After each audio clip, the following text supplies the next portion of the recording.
Beto, what is happening to the education of Ghana? What is happening?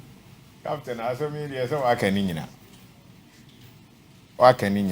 education of Ghana said they are all canon. At the said yeah, they contain a seaho.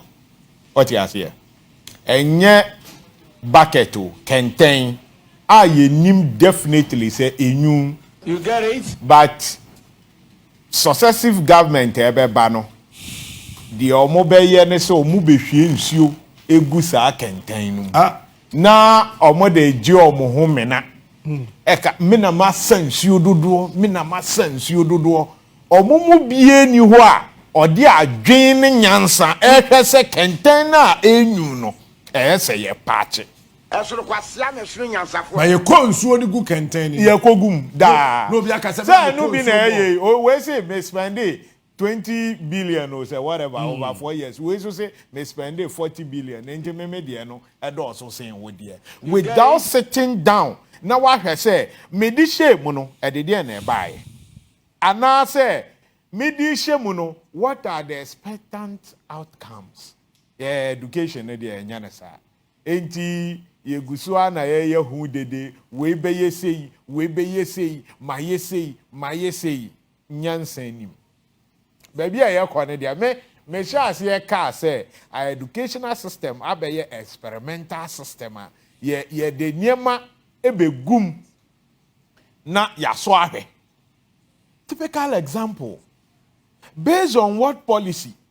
And I de your friend is saying timetable we buy ya.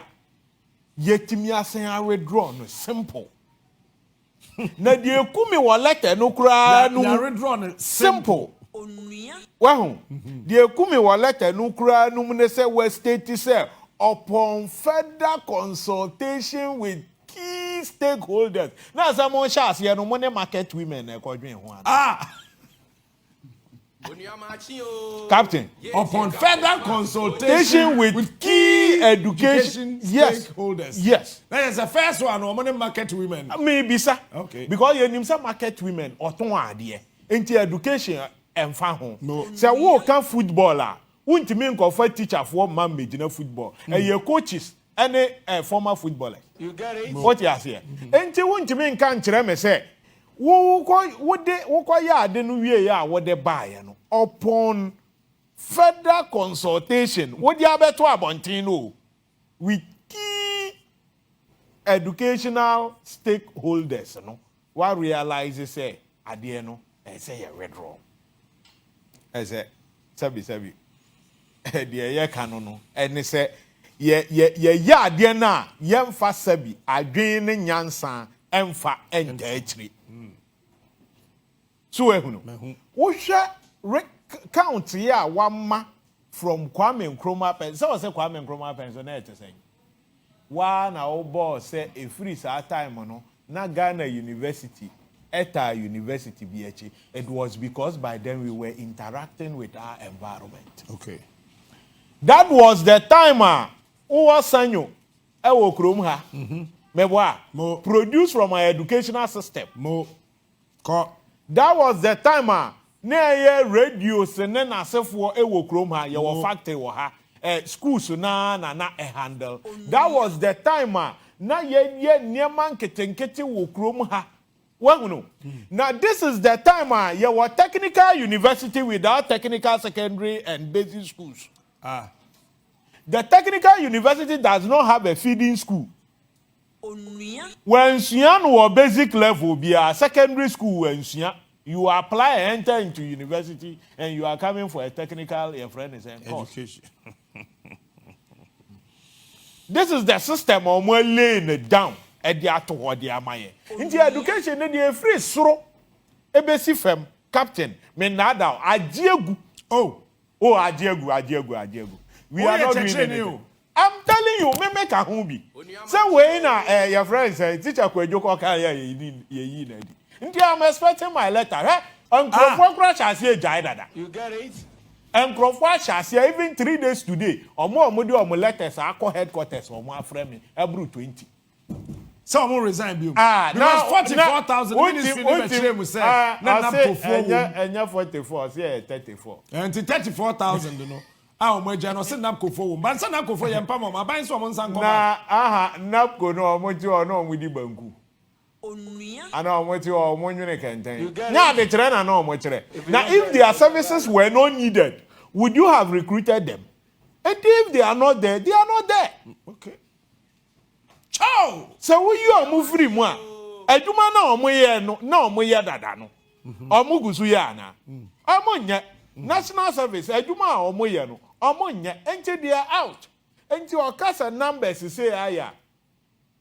Uma about Jim Mekase numbers no. If you look at the figures crowd our channel out, awesome.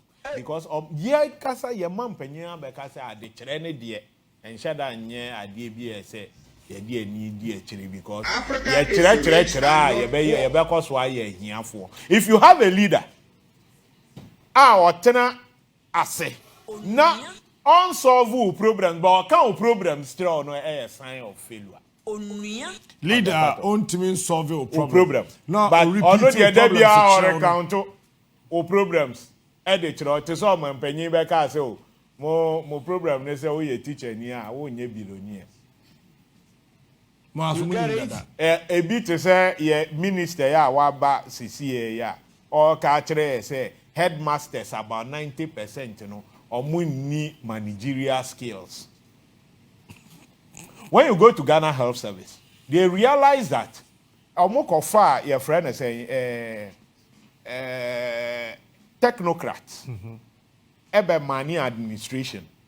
Administration no was working on profit based. So omo profit. But health no, you don't go solely profit.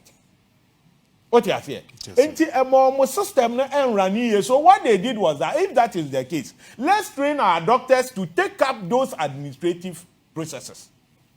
And now they have trained up doctors as you see, you know, or the managing your friend is saying skills or more they handle.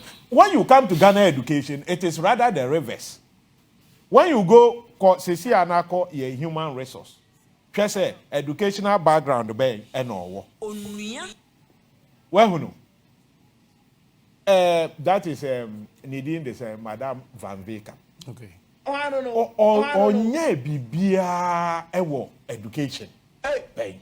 But ye the number. Now, say teacher need to baby chira de na esese wo transfer no na say ensese wo transfer no esese wo hwe what we call systemic memory. What transfer nipa na the effect the same enebeba. You know what Ghana Education Service is facing? We have more than enough teachers, but when you go to the central towns, the teachers are concentrated in the towns. We don't have the capacity to distribute the teachers, move them from what their friend is saying the town centers to the villages. That's Mesa Abba also. Mamin ko minua amwa.